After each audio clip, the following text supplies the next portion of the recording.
அன்பானவர்களே, my dear போர்ட்வுட் peoples, விவர் children's, வாலிப பெண்களே, இளைஞர்களே, இந்த இது ஒரு காமத்துப்பால், திருக்குறள். நம்ம திருவள்ளுவர் எவ்வளோ அற்புதமானவர். அவருக்கு அந்த காமத்து மற்ற நான் நிறைய பேர் ஒரு 10 செயல் கையில் வச்சு சுற்றின்னு இருப்பானுங்க, அது வேறு. இந்த காமத்து பாலிலிருந்து பெரிதாக யாரும் குரல்களை எடுத்து அதுங்களுக்கு விளக்கம் சொல்வதை நான் பெருசாக பார்க்குறது இல்லை. பட் நான் பார்ப்பேன். எனக்கு பெண்களை ரொம்ப பிடிக்கும், ரொம்ப ரொம்ப பிடிக்கும். அதுலேயும் மெயினாக எனக்கு இந்த தவறி போகிறார்கள் அல்ல, தவறி போய் விடுகிறார்களே, நம்ம கூட பாலியல் தொழிலாளி அந்த மாதிரி சொல்லுவோம் இல்லையா, அவர்களை எடுக்கும் இந்த பிரபஞ்சத்தை காட்டிலும் அதிகமாக பிடிக்கும். இந்த பஞ்சபூதங்கள் இருக்குல்ல, அவைகளை காட்டிலும் எனக்கு ரொம்ப அதிகமாக பிடிக்கும். நான் என்னுடைய பயணத்தில் என்னுடைய அந்த 62 வருட கால அந்த நீண்ட பயங்கரமான கொடூரமான காடு மேடு பள்ளங்கள்லாம் வனாந்திரங்கள் தான், வனாந்திரம் பசி கிசி நாட்டு அந்த பார்டர் இந்த பார்டர் அங்கே இங்கே பசி பட்டினியில் நான் சுற்றின போது நான் ஆய்வு செய்த நிறைய அந்த மாதிரி பாலியல் அந்த தொழில் செய்யக்கூடிய பெண்களுடன் எனக்கு நிறைய தொடர்பு இருந்தது.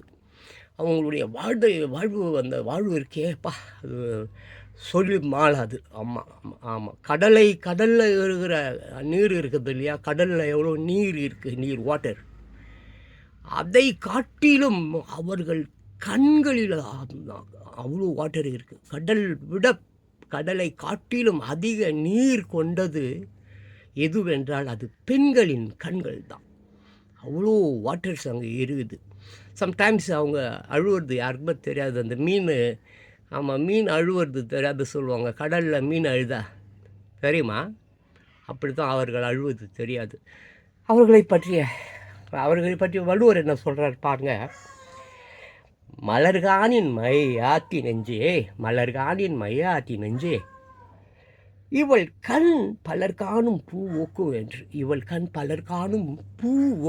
என்று அதுக்கு விளக்கம் பாருங்கள். செயல் பார்த்தீங்கன்னாக்க திருக்குறள் 1112 திஸ் ஒன் காமத்துப்பால், திருவள்ளுவர், திருக்குறள். முடிஞ்சா கிடைச்சா போய் பாருங்கள்.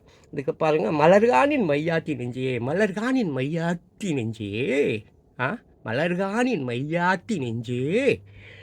இவள் கண் பலர் காணும் பூ ஒக்கும் என்று அதுக்கு விளக்கம் என்ன பார்த்தீங்கன்னாக்க, அழகிய மலர்களை காணும் போதெல்லாம் மயங்குகிறாயே நெஞ்சே. நம்ம நெஞ்சை தான் நம்ம நம்ம அழகான மலர்களை பார்க்கும்போதெல்லாம் அப்படியே மயங்கு போகுது இந்த நெஞ்சு. அழகிய மலர்களை காணும் பொழுதெல்லாம் அப்படியே மயங்குகிற நெஞ்சே. ஆமாம், இவள் கண்கள் பலரும் காணுகின்ற இவள் கண்கள், இந்த அவளுடைய கண்கள் இருக்கே, பெண்களுடைய கண்களை பார்த்தியா? அவங்க கண்ணில் தான் ஏகப்பட்ட மீன் மாதிரி இருக்கும்.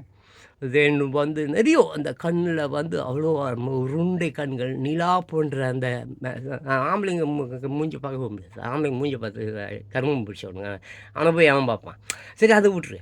ஸோ அந்த பெண்களுடைய அந்த கண்கள், அந்த புருவம், அந்த நெற்றி, அந்த ஒடிசிட், அப்போ இப்போ நிறைய பேர் பிளாஸ்டிக் சர்ஜரி பண்ணிக்கிறாளுங்க, அதை பற்றி நான் பேசவில்லை. இயற்கை, கூந்தலுக்கும் மனம் உண்டோ அந்த மாதிரி பிரச்சனைலாம் அப்போ அச்சினானுங்க பேர். அந்த மாதிரி காலங்களில் தான் நம்ம திருவள்ளுவர் எழுதியிருக்க முடியும்.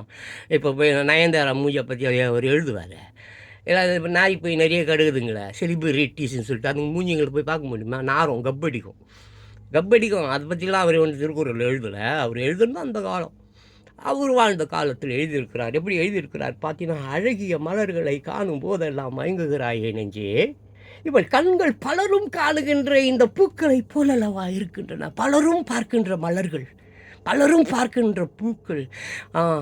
எங்கெல்லாம் இயற்கை பார்க்க அங்கே இங்கே இயற்கை ஒழுது உலகம் பூரா எங்கெல்லாம் மலர்கள் இருக்கோ அங்கெல்லாம் மலர்களை பார்க்கக்கூடிய அந்த கண்கள், மயங்குகின்ற அந்த கண்கள், இவள் கண்களை பார்க்கும்போது அப்பா இவள் கண்களை பார்க்கும்போது எப்படி பந்த அப்படி எல்லாம் உலகம் பூரா இருக்கிற மலர்களெல்லாம் பார்க்கக்கூடிய கண்களே, நெஞ்சே மயங்குகிறாயை நீ, இவள் கண்கள் பலரும் காணுகின்ற இந்த பூக்களை போலவா இருக்கின்றன பா, எல்லாம் பார்த்து பார்த்து அதிசயித்து போகிற அந்த பூக்களை போல அல்லவா இந்த பெண்ணுடைய கண் இருக்கிறது என்கிறார். பா, எப்பேற்பட்ட ரசனை அவருக்கு!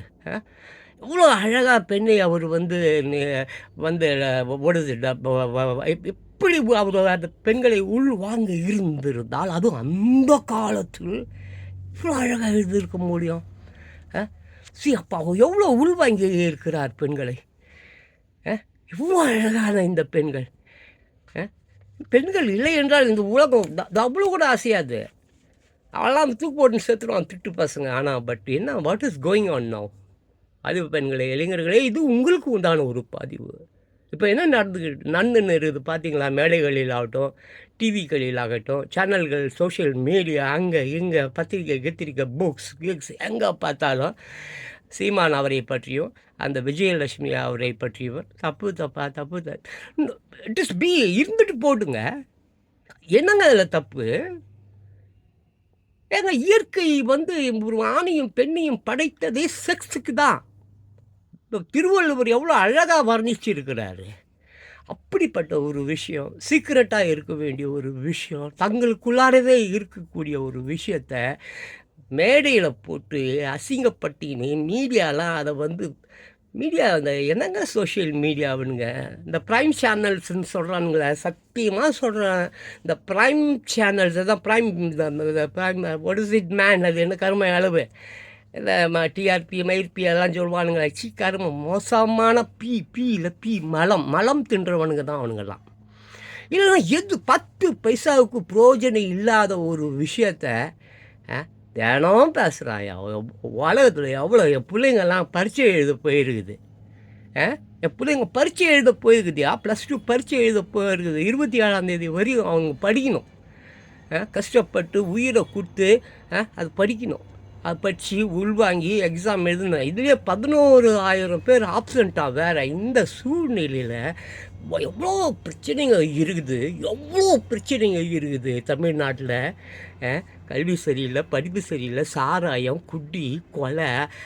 ஒரு தாயை பார்த்த முந்தானது ஒரு வீடியோ. ஒரு தாய், அந்த தாய்கிட்ட ஒரு 10வது படிக்கிற ஒரு பையன் தப்பாக நடக்கிறான். தப்பா செக்ஷுவல். என்னையா கொடுமை, என்னையா வாட் இஸ் கோயிங் ஆன்? ஏங்க செல்லங்களே ப்ளீஸ் தயவு செஞ்சு உங்களெல்லாம் நான் கேட்குறேன், கெஞ்சி கேட்குறேன். வள்ளுவர் எவ்வளோ அழகாக பெண்களை பற்றி சொல்லுகிறார் பாரு. மலர்காணின் மையாத்தி நெஞ்சே, இவள் கண் பலர் காணும் பூ ஊக்கும் என்றோ. பா, என்னது அழகிய மலர்களை காணும் போதெல்லாம் மயங்குகிறாயே நெஞ்சே, இவள் கண்கள் பலரும் காணுகின்ற இந்த பூக்களை போலல்லவா இருக்கின்றன. அப்படிப்பட்ட ஒரு பெண்ணை கேவலப்படுத்துகிற, மேடையில் பேசுகிற, இழிவுபடுத்துகிற, அவன் கூட நீ எவ்வளோ இன்பமாக இருந்திருப்ப, ஜாலியாக இருந்திருப்ப. உன்னை சொர்க்கத்துக்கு கொண்டு வந்து விடுகிறவர்களை பற்றி தப்பாக பேசுகிறீங்க. பாவம், பசிக்கு பட்டினிக்கு ரோடில், பஸ் ஸ்டாண்டில், ரயில்வே ஸ்டேஷனில் நான் இந்தியா பூரா பார்த்துருக்கேன் இந்த பெண்களை. அவங்களுக்கு அந்த வேதனை, துன்பம். பாம்பேயில் ரெட் லைட் ஏரியா, அது காமாட்டிபுரம், தென் கல்கட்டா, சோனாகாட்சி, ஏதோ சம்திங் அந்த மாதிரி, டெல்லி எங்கெல்லாம், ஆந்திரா, பெதாபுரம், இப்போ ராஜமுன்றி, அதெல்லாம் போயிருக்கேன். எல்லாம் போய் வந்துட்டு இங்கே அமைதியாக உட்காந்துருக்கேன். So my dear beautiful childrens, வாலிப பெண்களை, இளைஞர்களை, தயவு செய்து பெண்களை இழிவுபடுத்தாதீர்கள். பெண்ணுக்கு பெண் இனமே தீமை தரக்கூடியவர்களாக இருக்கிறீர்கள். அதாவது தமிழன் அடிச்சு திடுறான், தமிழன் தானே தமிழனை மிதிக்கிறான். இப்போ இந்த கட்சிக்காரன்லாம் யார்? நான் அயல் நாட்டில் நான் வந்துட்டான், இல்லைன்னா அவனுக்கு தான் நீ ஓட்டு போடுவிய. ஸோ இந்த கட்சிக்காரர்கள் தமிழை மனுஷன் சாப்பிடுறாண்டா தம்பி பயலே, இது மாறுவதெப்போ தீருவதெப்போ நம்ம கவலை. ஸோ தயவு செய்து ஒருத்தவன் அடித்து சாப்பிடாதீங்க. ரொம்ப நாளைக்கு நீ அந்த மாதிரி பண்ண முடியாது. இயற்கை ரொம்ப கோபமாக இருக்குது. இந்த மாதிரி தப்பானவர்களை எப்போ தூக்கலான்னு சொல்லிட்டு குறி வச்சிருக்கு. ஸோ ஜாக்கிரதையாக இருங்க. இதுலேயும் மெயினாக வந்து வயசானவங்கள விட்டுடுங்க. அவங்க ஆட்டோமேட்டிக்காக செத்து போடுவாங்க. அவங்களுக்கு போலீஸ் வேணாம், வக்கீல் வேணாம், நீதிபதி வேணாம், யாருமே வேணாம். அதை ஆட்டோமேட்டிக்காக ஏகப்பட்ட நோய்களோடு திரியுதுங்க. ஆமாம், அந்த தாத்தா மாதிரி. ஆமாம், மூச்சு வாங்குது, வயசாகி போச்சு, காடு வான்னு சொல்லுது, அது பாட்டு தானாக போவோம். அதுங்கிட்ட போகாதீங்க. பட் ஆனால் வாலிப பெண்களே, இளைஞர்களே, நீங்கள் பாவிகளாக மாறி உங்கள் பெற்றெடுக்கிற குழந்தைகளை குப்பை தொட்டியில் போட்டு அதை வந்து ஒரு தேச துரோகியா, பயங்கரவாதியா, கலவரக்காரனா மாற்றுவது யார்? நீங்கள் தான். நீங்கள் திருந்துங்கள். திருடராய் பார்த்து திருந்தா விட்டால் திருட்டை ஒழிக்க முடியாது. நீயா திருந்தாதான் ஆச்சு. அப்படி இல்லைன்னா இயற்கை மொத்தத்தில் குண்டோட கூட 10ல் 1 11 மொத்தமாக எல்லாரையும் அள்ளி சாப்பிட்டுட்டு போயிட்டே இருந்துடும். ஸோ ப்ளீஸ், இந்த மேடையில் இந்த பாவம் இந்த விஜயலட்சுமி, அப்புறம் இந்த சீமான், இந்த மாதிரி பேச்செல்லாம் நிறுத்துங்க. மக்களுக்கு தேவையான, நாட்டுக்கு தேவையான ஆமாம், லட்சக்கணக்கான கேஸு இன்னும் வந்து அப்படியே நிலுவையில் இருக்குது, தீர்ப்பு சொல்லப்படாமல். நீதிபதிகள் பற்றாக்குறை என்கிறார்கள், டாக்டர்கள் பற்றாக்குறை என்கிறார்கள், வேலைக்கு வந்து செல்ல முடியாமல் படித்துவிட்டு லட்சக்கணக்கானவர்கள் வேலை கிடைக்காமல் தவிக்கிறார்கள். இதுக்கெல்லாம் நல்ல விஷயங்களை வந்து இந்த பிள்ளைங்க, நல்ல பிள்ளைங்க நீங்கள் நிறைய கண்டுபிடிங்க. பிள்ளைங்க எல்லாருக்கும் வேலை கிடைக்கணுன்னா என்ன செய்யலாம், எல்லாருக்கும் சோறு கிடைக்கணுன்னா என்ன பண்ணலாம், எல்லோரும் சுதந்திரமாக வாழணுன்னா என்ன பண்ணலாம். சுதந்திரம் கிடைச்சிதுன்னு ஒரு பொய்யை சொல்லிட்டு கடைசி வரைக்கும் நம்ம குறைஞ்சபட்சம் ஒரு 70 ஆண்டுகளாக 1947 இருந்து இன்ன வரைக்கும் சுதந்திரம் இல்லாமல் இருட்டில் தான் கிடக்குறோம். இந்த இருட்டிலேருந்து எப்படி வெளியில் வருது, யார் வெளியில் எத்துன்னு வர போகிறீங்க, எப்படி இந்த ஏழை மக்களுக்கெல்லாம் நன்மை செய்ய போகிறீங்க, இப்படி இந்த பஸ் ஸ்டாண்டில் பாவம், ரயில்வே ஸ்டேஷனில் பாவம் மார்க் காட்டிட்டு, தொப்புள் காட்டிட்டு போயிட்டு அவங்ககிட்ட இவங்ககிட்ட எல்லாம் போயிட்டு இருந்துட்டு அந்த காசு கொண்டு வந்து அந்த பிள்ளைங்களுக்கு சோறு சாப்பாடு, அந்த புருஷங்காரன் அந்த திருட்டு கம்மநாட்டி குடிச்சிட்டு ஒயின் ஷாப்பில் கிடக்குறான், அவனுக்கு இந்த பொண்ணு தான் சோறு போடுது, இந்த லேடி தான் சோறு போடுறாங்க. இது மாறணும். இதுக்கு என்ன வழிவகைகள் செய்யணும், இதுக்கு எப்படி ஆய்வுகள் பண்ணணும் அப்படின்றது தான் ஒரு தவறான தாய்க்கு ஒருத்தவன் பிறந்திருந்தாலும் அவன் கைகளில் வந்து எடுத்துக்கொள்ள வேண்டிய ஒரு விஷயம் இதுதான். இங்கே வந்து யாரும் உத்தமலாம் இல்லை. நான் முதல் கொண்டு எல்லாருமே தப்பானவங்க தான். தப்பானவங்க மட்டும்தான் வந்து என்ன பண்ண முடியும், வாழ முடியும். நல்லவங்களை வந்து கண்டிப்பாக இயற்கை எத்துக்கும். அது வந்து இங்கெல்லாம் விட்டு வைக்காது. ஸோ நல்லவங்க எல்லாரையும் அது எத்துச்சு. இப்போ இருக்கிறவங்க எல்லாருமே கெட்டவங்க தான். ஸோ இந்த கெட்டவங்க அட் த சேம் டைம் கொஞ்சம் சோறு தண்ணி அப்படி இப்படி வாழ்ந்துட்டு போகணும். அதுக்கு உண்டான நன்மைகள், கல்வி, அறிவு, நுண்ணறிவு, உழைப்பு, ஆட்டையை போடுற விஷயம், இந்த மாதிரிலாம் இல்லாமல், இன்னொருத்தவங்க சோத்தில் மண் போடுறது, அந்த மாதிரி விஷயம்லாம் இல்லாமல் ரொம்ப நாகரிகமாக எல்லா இப்போ பழக்க வழக்கம், ஒழுக்கம், நடை, உடை, பாவனை, ஸ்டைல், அந்த மாதிரி 64 கலைகளில் சிறப்பு பெற்று விளங்குகிற அளவுக்கு எல்லாவற்றையும் கற்றுக்கொண்டு, நிறைய மொழிகளை கற்றுக்கொண்டு, நிறைய மக்களுக்கு சேவை செய்ய வேண்டும். மெயினாக ஏழை மக்களுக்கு உதவ வேண்டும். நம்ம மக்கள், நம்ம ரத்தம், நமக்கு ஒரு ஆபத்து நேரத்தில் அவங்க தானே எல்லாம் நமக்கு ஹெல்ப் பண்ணுறாங்க, உதவி செய்கிறாங்க. திருப்பி நம்ம அவங்களுக்கும் ஹெல்ப் பண்ணணுமே, உதவி செய்யணுமே. தன்னை போல் பிறரை நேசிக்கணும். அதுதான். கேளுங்கள் கொடுக்கப்படும், தட்டுங்கள் திறக்கப்படும். அதுதான் இங்கே முக்கியம். அதை தான் நீங்கள் வந்து செய்யுங்க ப்ளீஸ், தயவு செஞ்சு. ஆமாம், என் வாலிப பெண்களே, இளைஞர்களே, ஆமாம், மெயினாக 8 வயதுக்கு கீழே இருக்கக்கூடிய என் அற்புதமான செல்வங்களே, பிள்ளை செல்வங்களே, தயவு செஞ்சு இந்த தப்பான பெண்களை பற்றி தப்பாக பேசாதீங்க. பெண்கள் இல்லை என்றால் இந்த உலகம் இல்லை. அதுலேயும் நான் சொன்ன பார்த்தியா, அவங்க யார், இந்த பாலியல் தொழில் பண்ணி உனக்கு படிப்பு சொல்லி கொடுக்கறது, உன் அப்பனுக்கும் சோறு போடுற தாய், உன் அப்பனுக்கும் சோறு போடுகிறாள். உன் அப்பன் ஒரு குடிகார பையன், வேலைக்கு போகல, சோம்பேறி, திருட்டு பையன், பிரியாணியும் கோட்டையும் வாங்கிட்டு தப்பான ஆட்கள் பின்னால் சுற்றக்கூடிய ஒரு பச்சை துரோகி, தேச துரோகி. அப்படிப்பட்டவனுக்கு உன் தாய் எவனிடமோ போய் படுத்து வெந்து நொந்து அழுது கண்ணீர் விட்டு புலம்பி உனக்கு சோறு போடுறா, படிக்க வைக்கிறா. அப்போ நீ எவ்வளோ நன்றி கடனோடு வாழ வேண்டும்?